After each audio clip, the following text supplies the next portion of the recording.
The following podcast is part of a certified educational activity titled Making Choices, Improving Outcomes in Pediatric ALL, the Role of Modern Asparaginase Compounds.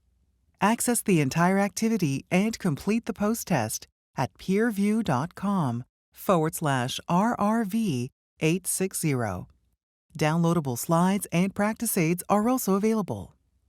Hello, this is Dr. Luke Mays from Huntsman Cancer Institute. Welcome to this educational activity on making choices with asparaginase compounds in pediatric ALL. If you haven't watched the introduction, which contains useful information about this question-based program, please do so now. Let's discuss some background on asparaginase therapy and challenges that present barriers to the effective use of this medication.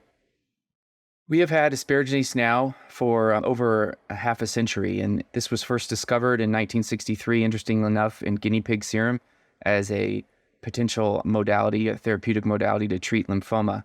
And over the past half of a century, we have moved forward with our understanding of asparaginase and its potential role in the treatment of acute lymphoblastic leukemia.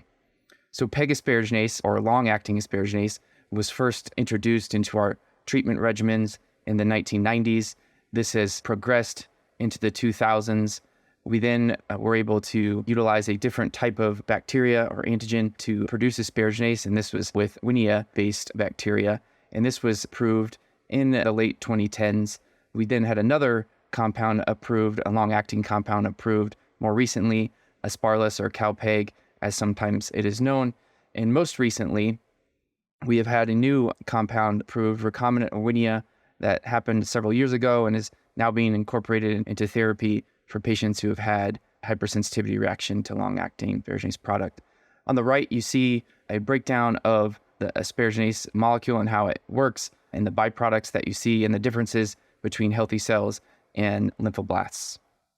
In the 1970s and early 1980s, the Dana-Farber Cancer Institute group, led by Stephen Sallin, looked at incorporating asparaginase into their upfront treatment for ALL and noticed strikingly improved outcomes in both standard risk and high-risk patients, as you see there in the curve on the right, with standard risk patients having over an 80% chance of event-free survival at 5 years, and with high-risk patients having over a 70% chance of event-free survival. So we know then that intensive asparaginase treatment also improves outcomes, and this was shown by Dr. Rob Peters in the Netherlands as he and his colleagues looked at 7 different studies that looked at comparing trials that intensified asparaginase versus ones with less intensive asparaginase. And in all of these 7 studies, again, which included looks at European and US-based studies, there were improved outcomes or improved event-free survival in those protocols which intensified asparaginase treatment. We know that despite all this data and progress, there does remain some barriers to effective care when it comes to asparaginase delivery. We know that asparaginase, just like all chemotherapy compounds, has side effects, and this may portend early discontinuation of your asparaginase treatment as called for in your protocol. And Dr. Sumit Gupta and colleagues from the Children's Oncology Group showed in this curve that was reported recently in the Journal of Clinical Oncology that in patients who missed asparaginase doses, as seen in the orange dotted curve, those patients had inferior disease-free survival probability versus those patients who either received all their pegylated asparaginase or long-acting asparaginase doses, as seen in the blue curve, and patients who potentially weren't able to receive their PEG asparaginase doses but did receive all of their prescribed asparaginase depletion with Erwinia substitution. Those patients then had equal outcomes, which then demonstrated the importance of completing your prescribed asparaginase courses. Additionally, this study did show that discontinuation of asparaginase was associated with a 50% increase of an event in a high-risk patient population. This was similarly shown by our colleagues in Europe. This curve indicates cumulative incidence of relapse in patients, specifically looking at their ability to complete their asparaginase prescribed therapy and or having detectable asparaginase enzyme activity, which equates to effective action of the drug itself. And then you see in the blue curve, patients who did not complete their asparaginase therapy or did not have detectable asparaginase activity, these patients had a much higher incidence of relapse versus those who were able to complete their therapy as prescribed.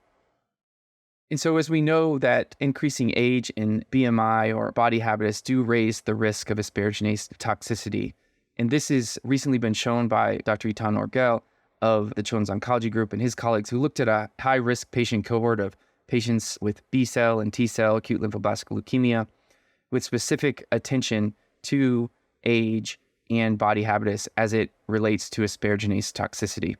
So as you can see on the chart on the left, with increasing age, you have an increased overall risk of experiencing asparaginase toxicity. And similarly, in the bottom of that chart, with increasing body mass index, you can see the patients who are overweight or obese have an increased risk of asparaginase toxicity as well. He even went further and looked at obesity in terms of subdivision of classes, and this had to do with your percentile above the 95th percentile BMI or having a certain increasing BMI above that of 30. So those patients who are even at higher risk are those patients who have a BMI higher than 40. You can see there of the obesity class 3 and the increased risk of asparaginase toxicity. So we know there are periodic challenges to product access of asparaginase itself, and this can be a problem as you think about the toxicities that patients may experience. We do know now, though, that prior shortages of standard Erwinia are no longer an issue for our patients, as this has been addressed by the approval of recombinant Erwinia. And importantly, more recently, CalPEG or Cal-Asparagase Pegol, currently only FDA approved for pediatric patients with ALL aged 1 month to 21 years. But there are availability of PEG asparagase for patients who are older than 21 years of age. In this module, I'd like to review the role of asparaginase therapy and practice guidelines and provide an update on newer evidence with recombinant Erwinia. So as we look at an overview of asparaginase preparations, there are really 4 commonly used asparaginase preparations now in the United States. These include PEG asparagase, Cal-Asparagase Pegol, Erwinia asparaginase, and recombinant Erwinia, which received approval in the United States in 2021. These can be divided in terms of long-acting products, as you see on the left, the PEG asparagase and Cal-Asparagase Pegol, and then the shorter-acting products, the Erwinia products. There also can be looked at as divided by bacterial source, as you see, and as you pay a little bit closer attention to the FDA approval, this is notable as this changes based on patient's age and recommended dosing. Most importantly, looking at the differences between the long-acting nature of PEG asparagase, which is given every 14 days, versus Cal-Asparagase Pegol, which is given every 21 days. And then as we look at the Erwinia asparaginase products, these products are given more frequently due to their shorter duration of action. Asparaginase compounds are well represented in our standard pediatric pH-negative ALL regimens as recommended by the NCCN clinical practice guidelines. This chart shows you the pH-negative ALL recommendations for patients throughout the 3 predominant consortiums in North America. This includes the Children's Oncology Group, the Dana-Farber Cancer Institute, and the St. Jude Consortium, which represents the total therapy regimens. For patients who develop hypersensitivity to E. coli-derived products, we know recombinant Erwinia can be substituted as a component of multi-agent chemotherapy to complete the full course of asparaginase as prescribed. And these PEG asparagase compounds are also part of the consolidation treatment or these regimens. This is similarly seen in patients with pH-positive disease. While pH-positive disease isn't as common in the pediatric population, it is still seen regularly at all of our institutions. And again, PEG asparagase asparaginase itself is an important part of the treatment regimen for these diseases. So as we think about recombinant Erwinia asparaginase in particular, the AALL 1931 phase 2-3 trial looked at this compound in the setting of patients with acute lymphoblastic leukemia or lymphoblastic lymphoma who experienced a grade 3 or greater allergic reaction to long-acting E. coli-derived asparaginase or silent activation. And this study had 2 parts.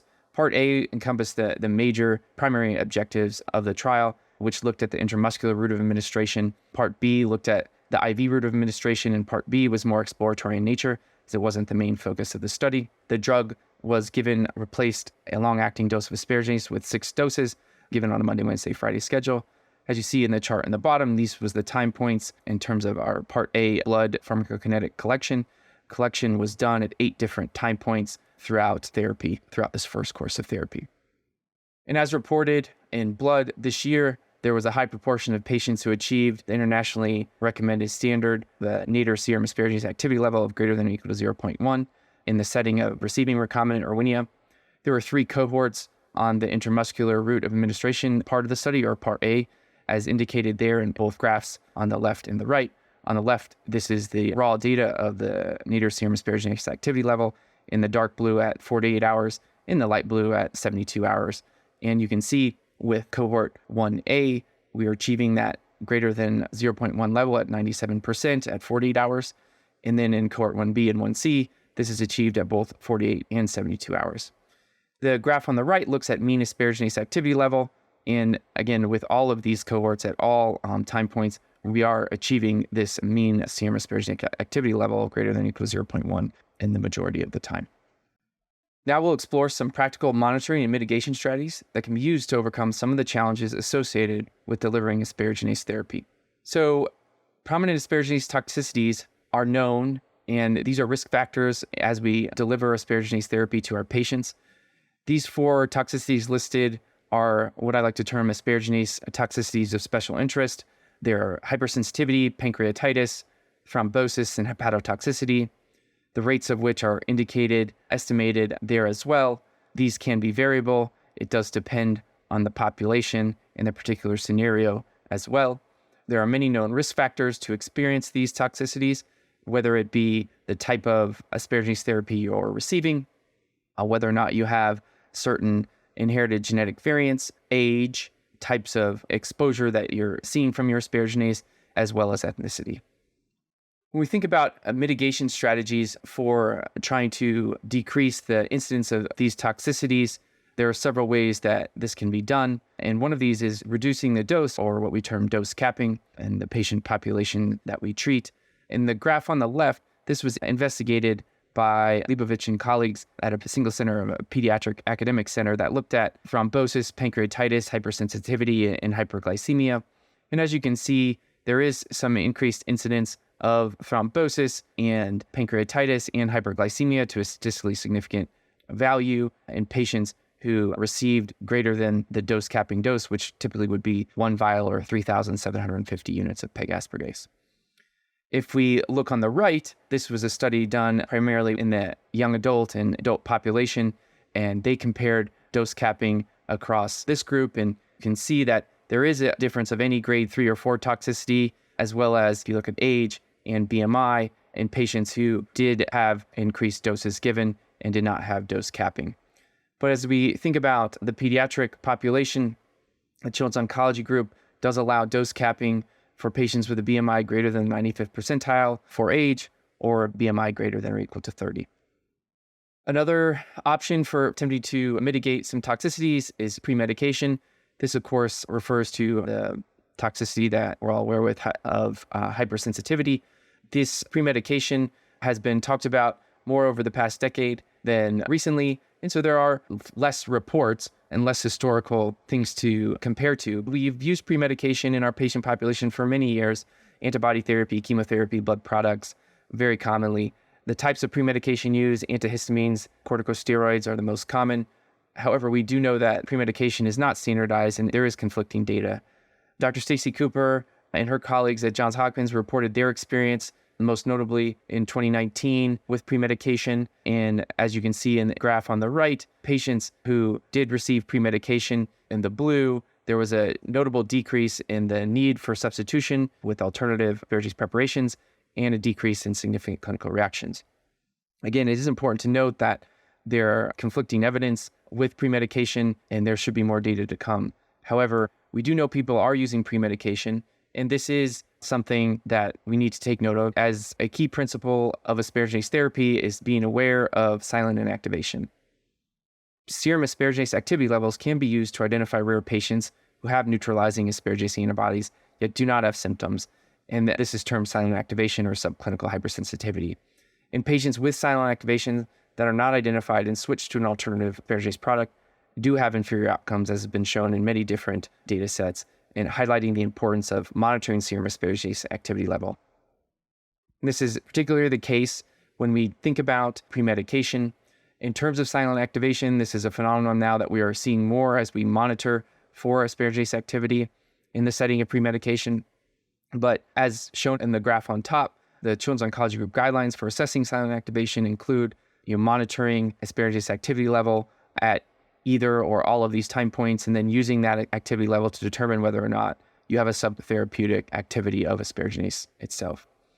As we think about symptomatic or silent activation, we know this can occur in up to 10% of patients. This has been shown in several different studies. PEG asparaginase, the activity at different time points can be lower than at 14 days. This is an agreed upon international level, and people can use this as indication of silent activation.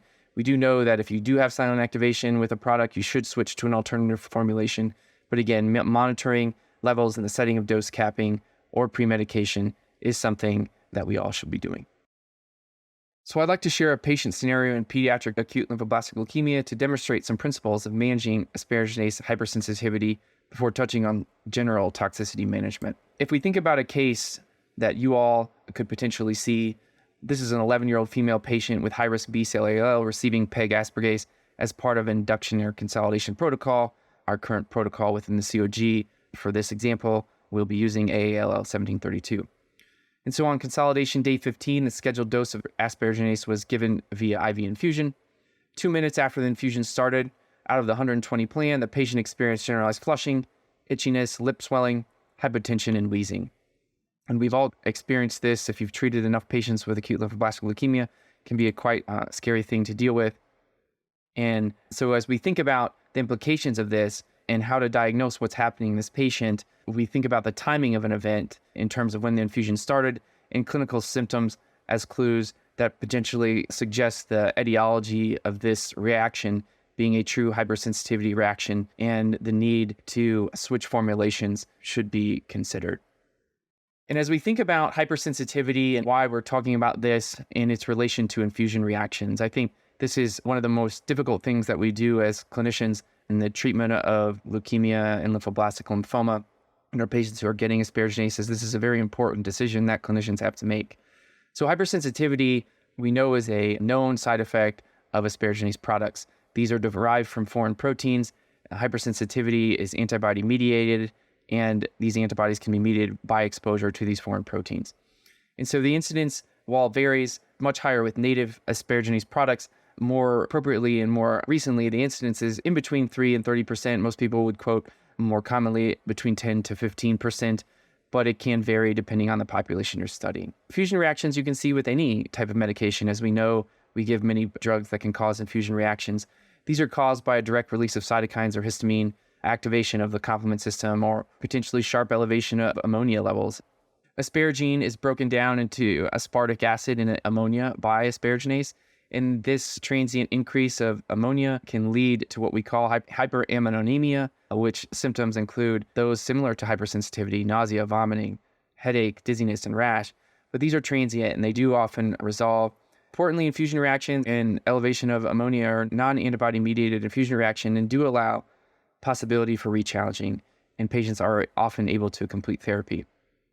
Again, though, it is very difficult to differentiate these signs and symptoms because of the overlap that you see between hypersensitivity and infusion reactions.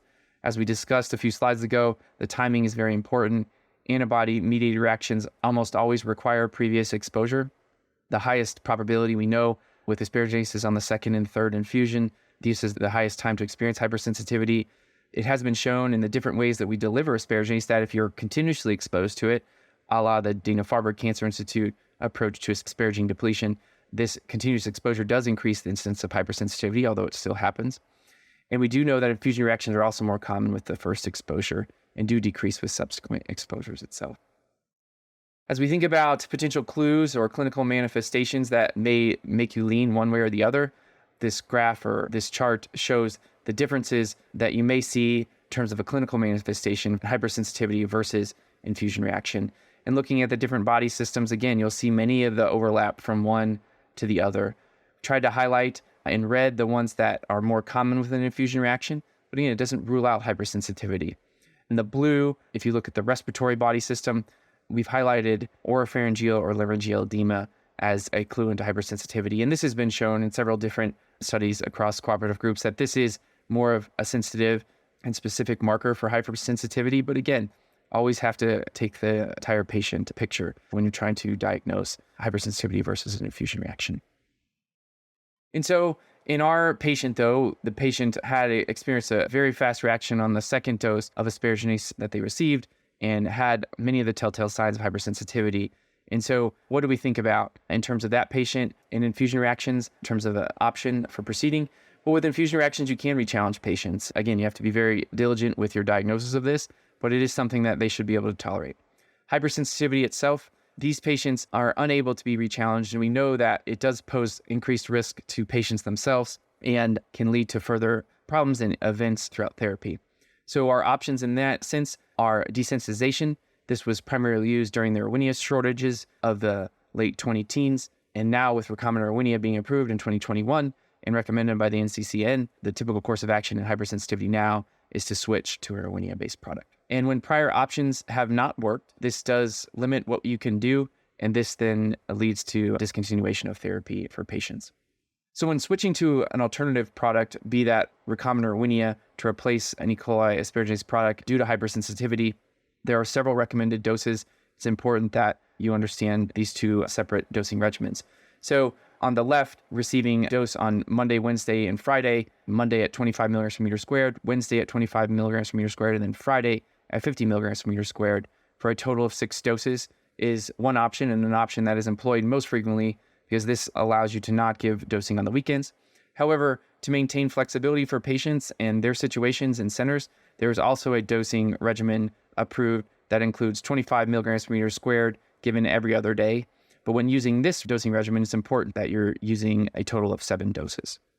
And so as we think about these dosing regimens in the real world, I think scheduling our infusion appointments based on these Monday, Wednesday, Friday, or every other day schedules based on each patient's circumstances is important to keep in mind. Additionally, pre-medication is recommended based on the label. Pre-medication is actually recommended now in all asparaginase products, but this is a recommendation and not a mandate. And so practices do vary throughout centers, and this should be kept in mind. And so then as we sum up the prominent asparaginase toxicities and recommended mitigation strategies, again, we have our 4 core or asparaginase toxicities of special interest: hypersensitivity, pancreatitis, thrombosis, and hepatotoxicity. We talked about the rates and the risk factors. So what can we do in terms of mitigation?